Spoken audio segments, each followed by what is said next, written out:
Mummy अब मैं पढ़ाई करने बैठ रहा हूँ।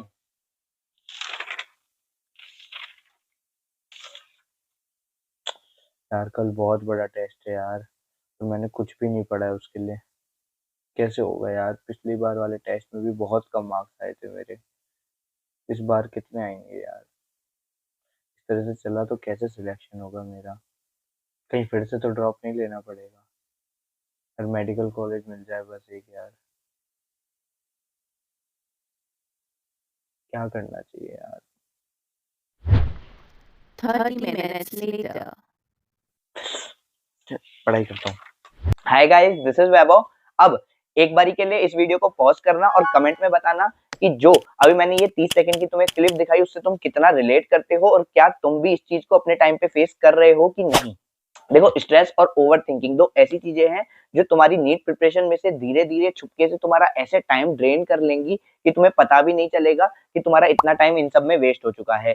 यही कारण है कि मैं आज ये वीडियो तुम्हारे लिए बना रहा हूँ। स्ट्रेस और ओवर थिंकिंग से एक एक रूल बताऊंगा कि जिस चीज को तुम फॉलो करके इनसे जो तुम्हारा टाइम वेस्ट हो रहा है उसको तुम बचा सकते हो और अपनी स्टडीज में अलोकेट कर सकते हो उसे। तो बिना टाइम वेस्ट किए शुरू करते हैं, लेट्स बिगिन। तो सबसे पहले बात करते हैं स्ट्रेस के ऊपर। अब स्ट्रेस क्या है, वो एक लिमिट तक तो तुम्हारे लिए अच्छा है, बिकॉज वो तुम्हें क्या करता है, मोटिवेशन प्रोवाइड करता है, एक ड्राइव देता है अपने काम को करने के लिए। बट अमूमन क्या होता है कि जो स्ट्रेस है वो अपनी जो नॉर्मल लिमिट्स है उसको पार कर जाता है और जो तुम्हारी प्रोडक्टिविटी है उसको वो नेगेटिवली इफेक्ट करने लगता है।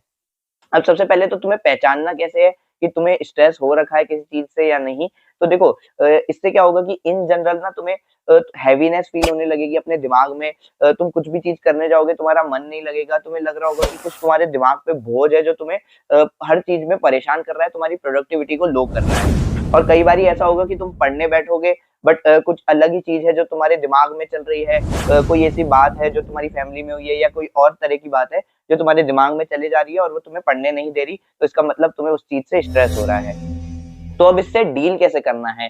तो अब मेरी बात ध्यान से सुनना। देखो, एक होता है तुम्हारा सर्कल ऑफ कंसर्न और एक होता है तुम्हारा circle of influence. Circle of concern वो होता है कि ऐसी सारी चीजें जो तुम्हारे हाथ में नहीं है, जिसको तुम कंट्रोल नहीं कर सकते, उनको तुम सर्कल ऑफ कंसर्न में रखो।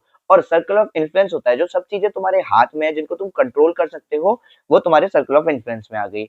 अब जनरली जो स्ट्रेस का जो फंडामेंटल रीजन होता है वो यही होता है कि जब तुम सर्कल ऑफ कंसर्न से किसी चीज को अपने सर्कल ऑफ इन्फ्लुएंस में लाने की कोशिश करते हो। लाइक तुम्हारे मार्क्स कम आ गए, अब वो सर्कल ऑफ कंसर्न में तुम्हारे आ गया, वो तुम्हारे सर्कल ऑफ इन्फ्लुएंस में नहीं है। जो तुम्हारे मार्क्स कम आ चुके हैं तुम उसका कुछ भी नहीं कर सकते। बट अगर तुम ये सोचने जाओगे कि यार क्यों कम आए, मेरे ही कम आते हैं, यही सब मेरे साथ ही होता है, तो तुम क्या कर रहे हो, जो ये सर्कल ऑफ कंसर्न है इससे उठा के अपने सर्कल ऑफ इन्फ्लुएंस में लाने की कोशिश कर रहे हो और इस कारण तुम्हें स्ट्रेस हो रहा है और जो तुम्हारी प्रोडक्टिविटी को कम कर रहा है।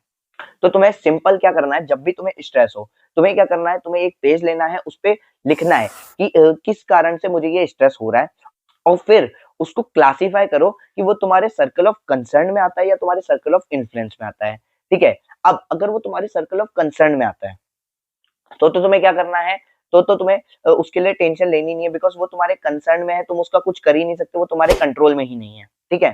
तो उस कारण से उसके लिए स्ट्रेस नहीं लेना है। तो इस कारण से जब तुम ये सोचोगे तो तुम्हारा स्ट्रेस थोड़ा कम होने लगेगा, तुम्हें थोड़ा हल्का फील होने लगेगा। ठीक है। दूसरी चीज कि वो तुम्हारे सर्कल ऑफ इन्फ्लुएंस में मान लो, तो तुम्हें क्या करना है कि उसी टाइम उसके लिए थोड़ा एक्शन लेना है। लाइक तुम्हें लगा कि तुम्हारी जो बायोलॉजी है वो उसके जो एक चैप्टर है पर्टिकुलर वो वीक है, तो अब ये क्या है, अभी तुम्हारे सर्कल ऑफ इन्फ्लुएंस में तुम इसका कुछ ना कुछ तो कर सकते हो। तो तुम्हें क्या करना है, तुम्हें उसके लिए भी स्ट्रेस नहीं लेना, उसको क्या करना है कि उसी टाइम पे उसके लिए थोड़ा सा एक्शन लेना है। लाइक मान लेते हैं बायो का कोई एक ऐसा चैप्टर है जो तुम्हारा वीक है। अब ये तुम्हारे सर्कल ऑफ इन्फ्लुएंस की बात है कि तुम इस पे काम जरूर से कर सकते हो, ये तुम्हारे हाथ में है।